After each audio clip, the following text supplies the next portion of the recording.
है आज 31 मार्च 2026। दो बातों के लिए, एक तो आज सशस्त्र नक्सलिज्म का वो कैडर समाप्त हुआ संपूर्ण छत्तीसगढ़ से, इसलिए आज बड़ा महत्वपूर्ण दिन है। और दूसरा दिन हमारे रायपुर के ऐतिहासिक प्रेस क्लब में आज अमर पहुना इस कार्यक्रम का प्रारंभ हुआ, इसलिए भी आज बड़ा ऐतिहासिक है।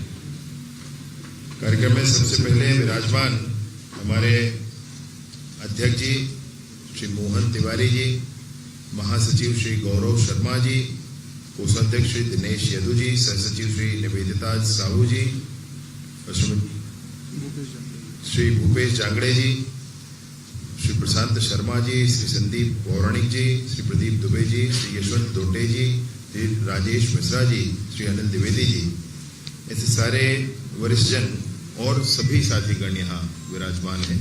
मैं कुछ नाम ले पाया, कुछ नाम नहीं ले पा रहा हूँ, परंतु ये जरूर है कि मुझसे ये कहा गया कि आज 31 मार्च को प्रेस क्लब में आए और आकर के वस्तु स्थिति सबके सामने रखें।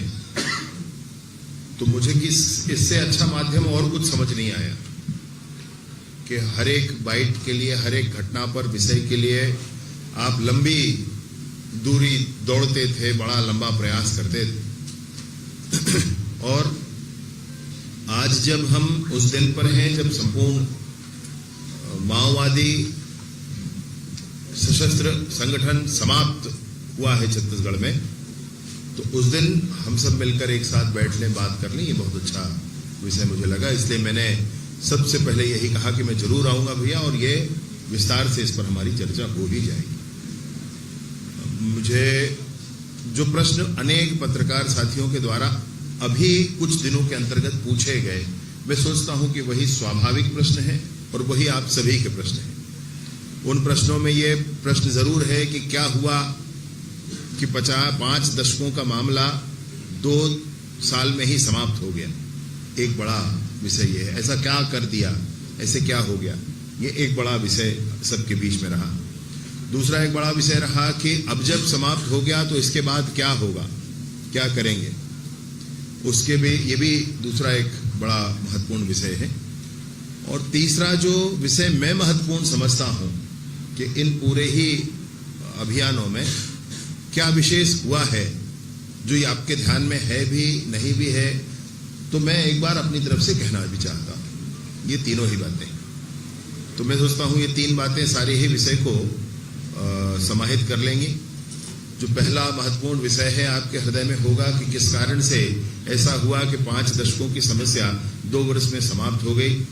क्या यह संभव है कि कोई ऐसी घोषणा कर दे कि कोई इंसर्जेंसी इस दिनांक तक समाप्त हो जाएगी, और हो भी गई? ये कैसे संभव हो सकता है? चमत्कृत करने वाला है, अविस्मरणीय है, वंदनीय है और बड़ा ही साहसिक है। तो संकल्प लेने के लिए बड़े साहस की जरूरत है। कोई भी जब व्यक्ति संकल्प लेता है तो पूरी दुनिया देखती है उसकी तरफ, अभी क्या होगा, परीक्षण होता है बहुत। तो संकल्प लेना बड़े साहस का विषय है, और उस संकल्प को धरातल पर उतार लेना ये और बड़े सामर्थ्य का विषय है। और इसलिए ये संकल्प हुआ, और माननीय केंद्रीय गृह मंत्री जी ने संकल्प लिया और उसे धरातल पर भी उतारा, बड़े सामर्थ्यवान हैं। और उन सारी ही घटनाओं के संदर्भ में एक अपन चर्चा कर लेते हैं। दिसंबर 2023 में भारतीय जनता पार्टी की सरकार बनती है। उससे पहले की सरकार ने क्या किया, किया नहीं किया, उन विषयों पर बाद में चर्चा कर लेंगे। ये सरकार बनती, बस्तर में कुछ नहीं बदला था, ना अधिकारी बदले थे, ना कर्मचारी बदले थे, लेकिन सरकार बदल गई थी और सरकार का संकल्प बदल गया था। जनवरी 2024 में ही एक बड़ी बैठक होती है, और उस बैठक में आसपास के राज्यों के डीजीज भी आते हैं, और एक चर्चा होती है जिस पर ये इस बात का आकलन किया जाता है कि कुल हमारे देश में नक्सलवाद कितना है और उसका कितना प्रतिशत किस प्रदेश में है। ये निकलकर सामने आता है सबकी चर्चा के बीच में कि पूरे देश का नक्सलवाद का 75% सिर्फ छत्तीसगढ़ में। और एक और विशेष बात जो आपसे मैं कहना चाहता हूं कि पूरे देश में जो आर्म्ड फोर्सेस इनके हैं, आर्म्ड कैडर इनका है, उस आर्म्ड कैडर का तो 90% छत्तीसगढ़ से। झारखंड में भी कोई पकड़ा गया तो वो हमारे बीजापुर का नौजवान था, सुकमा का नौजवान था। कोई उड़ीसा में पकड़ा गया तो भी वही था, झारखंड में पकड़ा गया तो भी वही था, गढ़चिरौली में पकड़ा गया तो वही था। ये बीजापुर से हमारे बस्तर से बहुत सारे नौजवानों को भ्रमित करके ले जाया गया, उनको वहां पर लगाया गया था। तो सबसे बड़ी समस्या ये छत्तीसगढ़ इसका हब हुआ करता था, तो छत्तीसगढ़ में ही इस बात के लिए सबसे अधिक प्रयासों की आवश्यकता थी। उस बैठक में ही, बैठक के विषय बिंदु आज भी हैं सबके सामने, उस बैठक में ही ये निर्देश दिए गए कि सीआरपीएफ अपनी गणना बताएंगे कि किस तरीके से नक्सलवाद का समूल नाश, समूल उन्मूलन कर लिया जाएगा। बीएसएफ भी इस बात की गणना करेंगे, छत्तीसगढ़ पुलिस भी इस बात की गणना करेगी। ऐसे सारे ही वर्टिकल्स को ये काम सौंपा गया और सबने अपने अपने रिपोर्ट समय पूर्वक जमा किए। दूसरी बैठक जब छत्तीसगढ़ में होती है वो समय था 24 अगस्त सन 2024। वो 24 अगस्त सन 2024 तक इन सारे ही जितने भी हमारे वर्टिकल्स हैं, उन वर्टिकल्स से आए हुए रिपोर्ट्स के आधार पर माननीय केंद्रीय गृह मंत्री जी ने ये घोषणा की कि 31 मार्च 2026 तक सशस्त्र नक्सलियों का वो कैडर जिसके माध्यम से वो हत्याएं करते हैं, वो कैडर समाप्त कर दिया जाएगा। ये उस दिन की घोषणा है।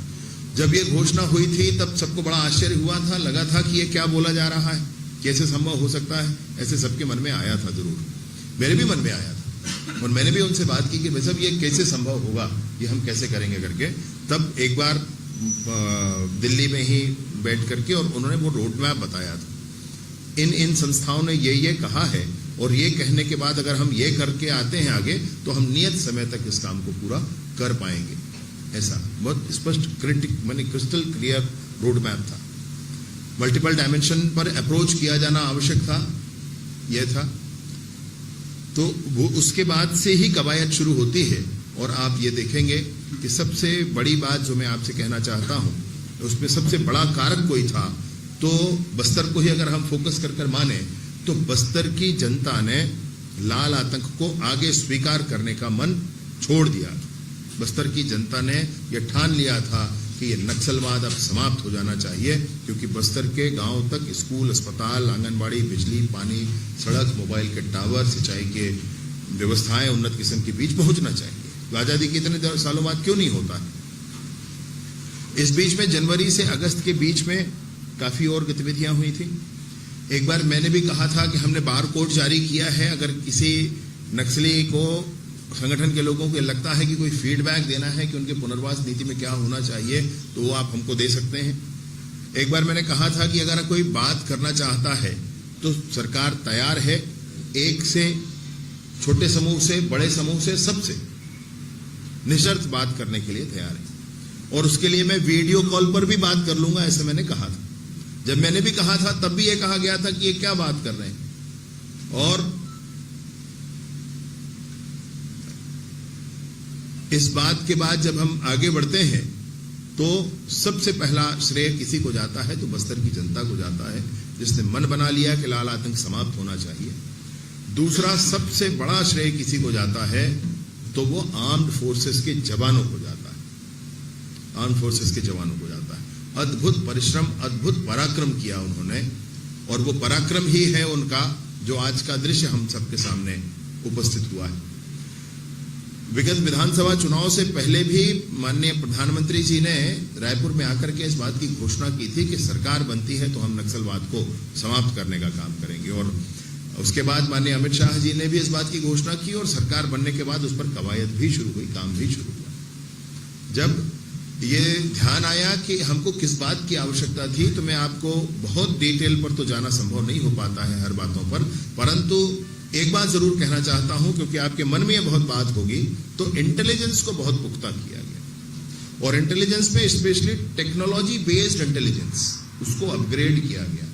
Upgrade up to multiple fold, I am telling you, up to multiple fold उसको अपग्रेड किया गया। जंगल स्पष्ट दिखता था ऐसे, और इसलिए जब ऑपरेशंस हुए तो परफेक्ट ऑपरेशंस हुए, खरोच नहीं आई जवान को और अनेक नक्सली न्यूट्रलाइज हुए।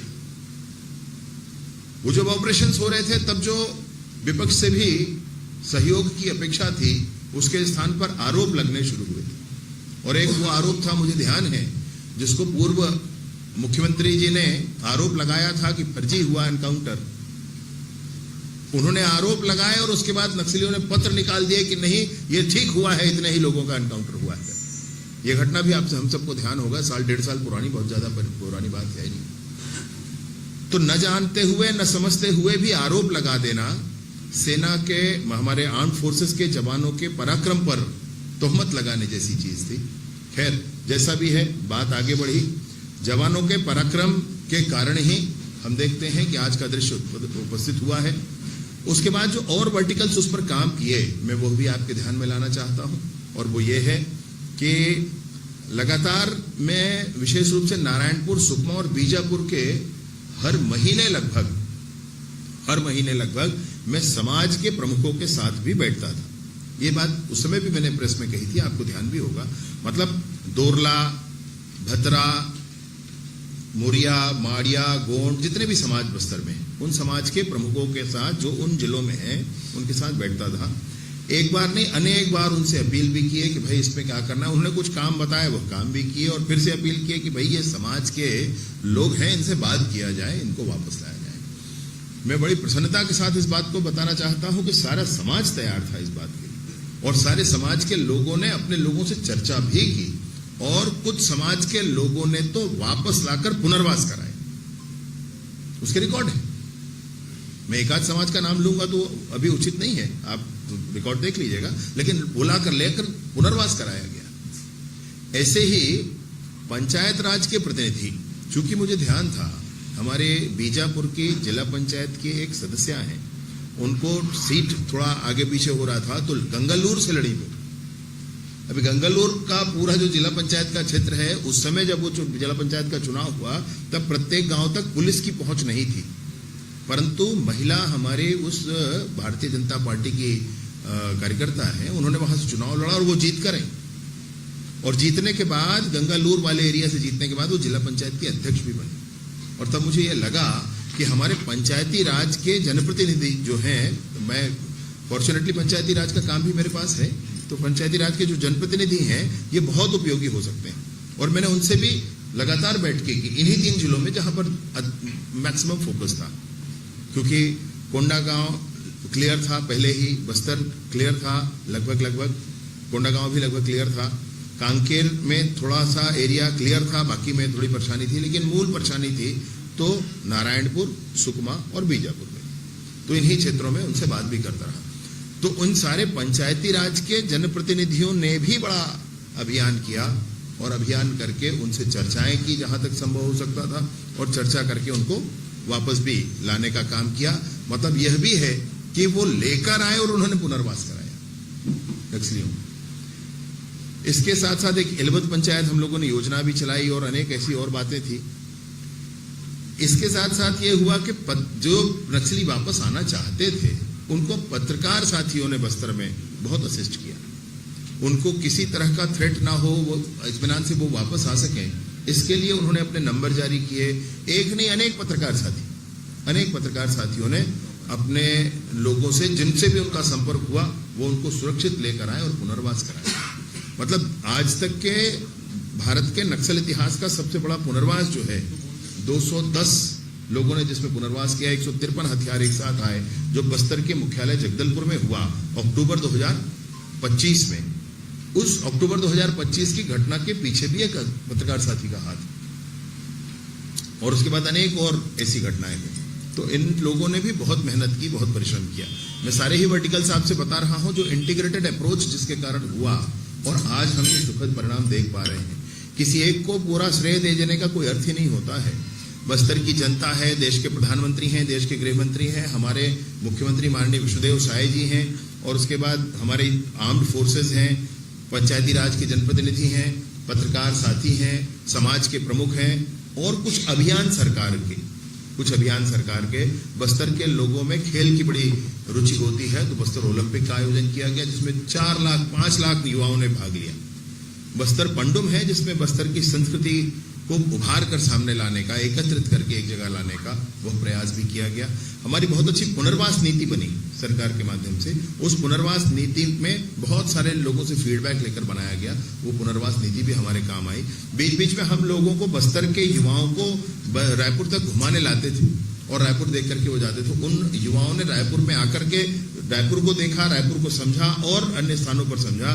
आपको भी ध्यान होगा उस पे ग्रुप में ऐसे अनेक बार ऐसे युवा आए थे जो 25 साल की उम्र हो गई थी, लेकिन उन्होंने टीवी नहीं देखा था। ऐसे अनेक लोगों से आप लोगों की भी मुलाकातें हुई। उनको भी लगा कि बस्तर ऐसे तो पीछे ही छूटा जाएगा, ऐसे तो नहीं चल पाएगा साथ में। इसलिए सबके मन में यह भाव आता गया कि इसको ठीक होना चाहिए। इस बीच में यह भी हुआ कि देश के अनेक स्थानों से, मैंने बोडोलैंड जो वो एक आंदोलन चला करता था पहले, वो बोडोलैंड BTR कहते हैं, बोडोलैंड टेरिटरी रीजन बना हुआ है। वहां से गोविंदा बासुमतारी और रिन्वल वारी ऐसे जो लोग थे जो उस समय ऐसे संगठनों में जो सशस्त्र आंदोलन किया करते थे, उसके लोग थे। उन्होंने पुनर्वास किया पूर्णतः, उनको भी लेकर के हम बस्तर आए थे। ऐसे ही पुनर्वास करने वाले जो उड़ीसा के, आंध्र प्रदेश के, तेलंगाना के, महाराष्ट्र के लोग थे, उनको भी बस्तर लेकर आए थे और उन्होंने सारे ही जिलों का प्रवास किया। उनका मीडिया, सोशल मीडिया पर बड़ा इम्पैक्ट आया। उनके माध्यम से रेडियो स्टेशन पर भी काम उनका हम लोगों ने इंटरव्यू कराया कि हमने पुनर्वास कर लिया है, अब हमारा जीवन ऐसा है, ये बताने के लिए। आपको ध्यान होगा कि बस्तर में, जगदलपुर में इसका ऑल इंडिया रेडियो का स्टेशन है। ऑल इंडिया रेडियो का स्टेशन जो है उसमें 15% समय हुआ करता था हिंदी और इसके लिए, गोंडी के लिए और छत्तीसगढ़ी के लिए। शेष 85% का समय हिंदी के लिए हुआ करता था। हम लोगों ने जाकर के दिल्ली में बात की और माननीय केंद्रीय गृह मंत्री जी ने तुरंत ही इस बात पर संबंधित विभागों से बातचीत करके इसको सुनिश्चित कराया कि 50% गोंडी और छत्तीसगढ़ी के लिए समय होगा और 50% हिंदी के लिए होगा। और तब गोंडी में समाचार, गोंडी में इनके इंटरव्यूज आने लगे और गोंडी में जब इंटरव्यू आया तो और इम्पैक्टफुल हुआ, क्योंकि अंदर जंगल में जब मोबाइल पर बात नहीं करनी हो, मोबाइल नहीं देखना है, मोबाइल के कवरेज नहीं है, तो रेडियो जरूर चलता है और रेडियो पर वो जरूर प्रोग्राम सुनते हैं। तो लगातार सीरीज चली है इस बात की कि पुनर्वासित लोगों के इंटरव्यूज कराए जाएंगे। मैं हर बार बस्तर जाता था तो कैंप उस स्टेशन पर बैठकर या फिर मेरी रिकॉर्डिंग करके उसको भी चलाते थे। अधिकारियों की भी बातें लगातार चलाते थे और इस बात को बार बार कहते थे कि केंद्रीय गृह मंत्री जी ने हाथ जोड़कर निवेदन किया है कि आप पुनर्वास करें। माननीय मुख्यमंत्री विष्णुदेव साय जी ने हाथ जोड़कर निवेदन किया है कि पुनर्वास करें। हम लोग भी कहते हैं कि पुनर्वास करें और पुनर्वास करके नए जीवन की शुरुआत करें। हमने छत्तीसगढ़ में सरेंडर कहना छोड़ दिया, ये बात मैंने बताई उस पर। आपको अगर ये लगता होगा कि सरेंडर अपमानजनक कुछ है तो ये सरेंडर बिल्कुल नहीं है, आप ये ना माने, आप पुनर्वास करें। और भी मैंने ये कहा कि ससम्मान पुनर्वास करें। पुनर्वास भी छोड़ दिया, ससम्मान पुनर्वास करें, यह भी किया। और फिर कालांतर में जब सबसे पहला बड़ा पुनर्वास, टाइम में ठीक ले रहा हूं? नहीं, सबसे पहला पुनर्वास बस्तर में हुआ, जगदलपुर में सबसे बड़ा। और ऐसे पुनर्वास पहले और होते रहे, लेकिन सरकार की तरफ से हम लोगों ने कोशिश करके फिर हमारे पुनर्वास केंद्र बनाए सारे जिला मुख्यालयों में। उन पुनर्वास केंद्रों को वोकेशनल ट्रेनिंग प्रोवाइडर घोषित कराया गया, VTP घोषित कराया गया। वहां पर रहने आदि की व्यवस्था उचित की गई। तब तक कोई आया नहीं था और जब ये प्रयास चलता था तो प्रशासन से कुछ ऐसी बातें भी आती थी कि भगवान जाने क्या करा रहे हैं, कौन आने वाला है। और हम भी नहीं जानते भाई कि मन में कैसी भावना थी। ये लगता था कि हमेशा कि नहीं कुछ तो होगा भाई, पुनर्वास केंद्र बनाकर रखा जाए, बल्क में पुनर्वास होगा, ऐसे मैं सोचा करता था। मैं जाकर के BTR में देखकर आया था, बल्क में पुनर्वास होता है तो कैसी व्यवस्थाओं की आवश्यकता होती, और उसी को हम इम्प्लीमेंट करते थे। लेकिन तब तक कोई एक भी ऐसा नहीं था कि इतने लोग एक साथ कोई इक्का दुक्का कभी कभार कोई आ जाते थे, वही होता था, बल्क में पुनर्वास नहीं होता। अक्टूबर 2025 में जो जिसमें CC मेंबर सतीश और अन्य लोग साथ आए, रुपेश करके जो है, अन्य लोग साथ आए, 210 लोगों ने पुनर्वास किया। और उस पुनर्वास के बाद पूरी श्रृंखला चल पड़ी।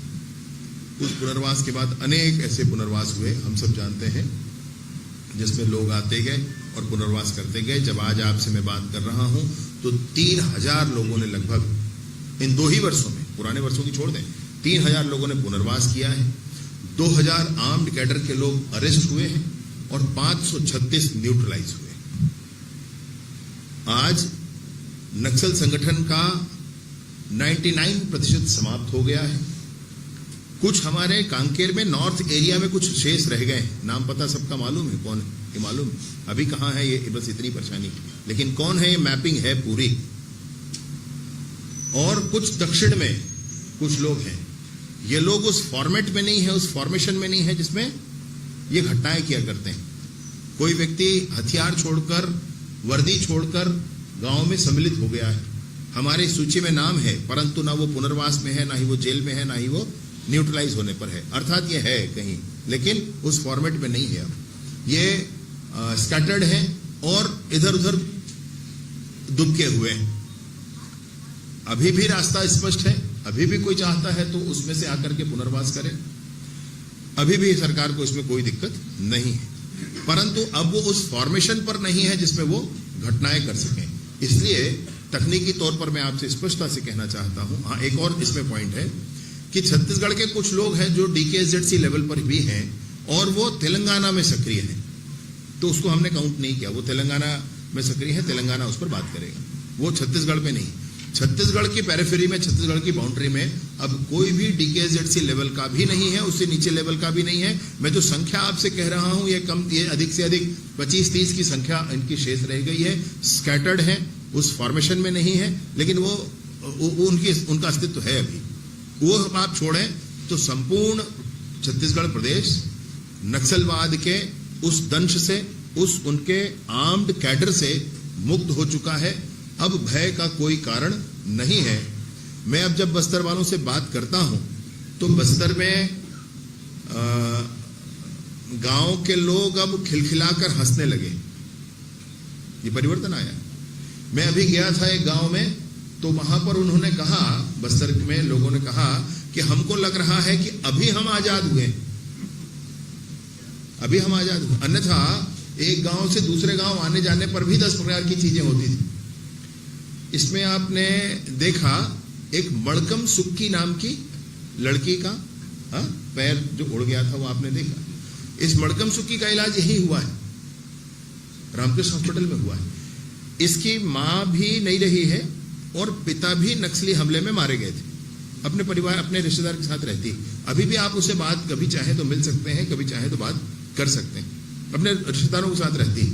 और दुर्भाग्य ये हुआ कि उसका पैर भी आईडी पर पड़ गया, उसका पैर भी उड़ गया। लेकिन चूंकि वो लोग लेकर के हॉस्पिटल आएंगे, शहर आएंगे, आएंगे जाएंगे बार बार, इस कारण से उसको नक्सलियों ने रोके रखा। तब तक रोके रखा जब तक उसका पैर सड़ ना गया। और उसके बाद फिर पूरे ही गांव वालों ने विरोध किया उन नक्सली कैडर का कि आप लोग इसको मार डालेंगे तब मानेंगे। तब फिर उसको लेकर के जगदलपुर आए, और उस समय जगदलपुर आए थे, तब फिर बातचीत हुई थी, तो फिर इसको यहां लेकर आए, इलाज हुआ। आज वो हम सबके बीच में है, परंतु अब वो पैर नहीं है उसका, वो एक अलग बात है।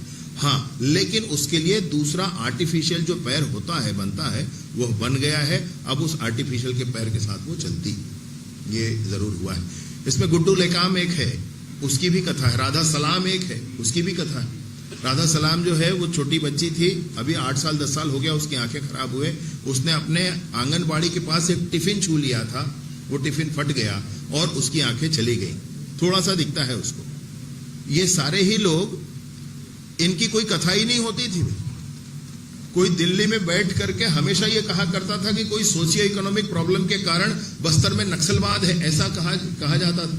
कोई ये कह देता था कि बस्तर में कोई किसी के समर्थन में युद्ध लड़ रहा है, ऐसी कोई व्यवस्था बनी है, ये कहा जाता था कि किसी भी तरीके से वहां पर लोगों को दबाया सरकार के द्वारा जा रहा है और उसके विरुद्ध में लड़ाई चल रही है। ये दिल्ली में बैठकर लोग बताया करते थे। तो बस्तर के वो सारे ही लोग, भाई आईडी थोड़े ना किसी को पहचानता है, आईडी से तो एक मादा शावक है, एक भालू है, उसका भी एक कथा है, मादा भालू है, वो उसका पैर भी आईडी पर पड़ा, पैर फट गया, उसका पूरा आधा शरीर निकल गया। उसके 2 शावक थे, वो भालू तो आईडी से मर गई और उसके शावक दोनों भूख से मर गए। यह भी कुछ दिन के पहले की घटना है। ऐसे कितने ग्रामीण जन जिनके पैर उस आईडी पे पड़ते थे और उनका यही हाल होता था। इनकी संख्या सैकड़ों में है, सैकड़ों में। अभी कुछ संस्थाएं सामने आई हैं जिन्होंने इनको पैर देना और आदि आदि काम इस पर शुरू किया है। इन सबका ग्रुप बनकर के दिल्ली गया था। दिल्ली जाकर राष्ट्रपति जी से मुलाकात किए थे, पूछा था कि हमारे मानवाधिकार का क्या होगा भाई, ये क्या चल रहा है पूरे बस्तर में, पूरे छत्तीसगढ़ में, हमारे मानवाधिकार का क्या होगा। मिलकर आए थे अमित शाह जी के पास, और अमित शाह जी ने अपने आंगन में एक पंडाल लगा करके इनको नाश्ता कराया था, साथ में इनकी बात सुनी थी पूरी। और इन्होंने दुनिया का अप्रतिम एक घटना में आपसे कहूं कि कॉन्स्टिट्यूशन क्लब ऑफ इंडिया में बस्तर के नक्सल पीड़ित एक तरफ बैठे और सामने दुनिया भर की मीडिया थी। ये ऐसा अजीब प्रेस कॉन्फ्रेंस हुआ था जिसमें कोई नेता नहीं, कोई अधिकारी नहीं, बस्तर के नक्सल पीड़ित बैठे हैं, जिसको आधी हिंदी आ रही है, आधी नहीं आती है, लेकिन वो सारी बात अपनी कह रहे हैं, कोई दुभाषिया भी पकड़ लिए हैं, और पूरी मीडिया के सामने, दिल्ली की मीडिया के सामने उन्होंने अपनी बात रखी थी। उन्होंने अनेक स्थानों पर अपने अभियान किए थे। तो साइवार वाली जो चीज थी प्रारंभ में ही, जिसके माध्यम से ये बताया जाता था कि कुछ इस तरीके से हो रहा है बस्तर में, जिसको ठीक करने के लिए नक्सलवादी काम कर रहे हैं, उसको भी समाप्त करने का काम किया गया। यह भी एक वर्टिकल उसमें था। और ये सारी बातें जो मैंने आपसे कही, इनका इंटीग्रेटेड अप्रोच था, शेयर कुछ ना कुछ सबका है। और इन सारे ही विषयों के साथ आज हम उस सुखद परिणाम पर बैठे हैं। आज 31 मार्च 2026 है, जब हम सब मिलकर ये कह पा रहे हैं कि समूचा बस्तर उस सशस्त्र नक्सलिज्म से मुक्त हुआ है। वो नक्सल कैडर जो बार बार हत्याएं किया करता था, उससे मुक्त हुआ है। अन्यथा बस्तर के गांव में शिक्षा दूतों के गला रेतकर हत्याएं की जाती थी। बस्तर में नदी के किनारे, तालाब के किनारे और रोड के किनारे आईडी बिछा दिए करते थे। बस्तर में निर्माण कार्य करने वालों की गाड़ियां जला दिया करते थे।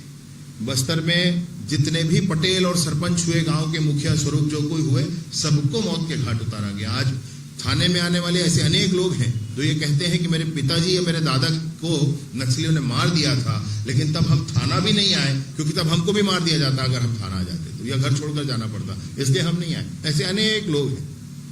आज बस्तर में जब अभी किसी गांव में आप जाएंगे तो बस्तर के लोग आपसे मांग करने लगे। यही 1 साल पहले जब मैं जाता था या कोई नेता जाते थे, एक कागज नहीं आता था। आज जब आप जाएंगे तो ढेर कागज आते हैं अपने गांव की मांग के लिए, सारी बातें लोग करने लगे। पहले वो कागज देना अपराध हुआ करता था, सरकार के पास कागज कैसे दोगे, ये अपराध था। उनकी सरकार में ये नहीं कह सकते थे, और आज सब कोई बात कह रहे हैं। अंततोगत्वा मैं इस पूरे ही प्रश्न के संदर्भ में एक बात कहकर अपनी बात समाप्त करता हूं, और वो ये है कि वो जो अभियान चल रहा था, वो बंदूक की नली से सरकार बनाने का अभियान था। उसमें कहीं कोई सोशियो इकोनॉमिक प्रॉब्लम की बात नहीं थी। वो एक वाद है, उस वाद के चलते ये सब किया जा रहा था। लेकिन भारत में लोकतंत्र है, भारत के जड़ में लोकतंत्र है, मन मन में लोकतंत्र है, और उस लोकतंत्र ने उस माओवाद पर विजय प्राप्त की है। ये पहले प्रश्न का उत्तर है।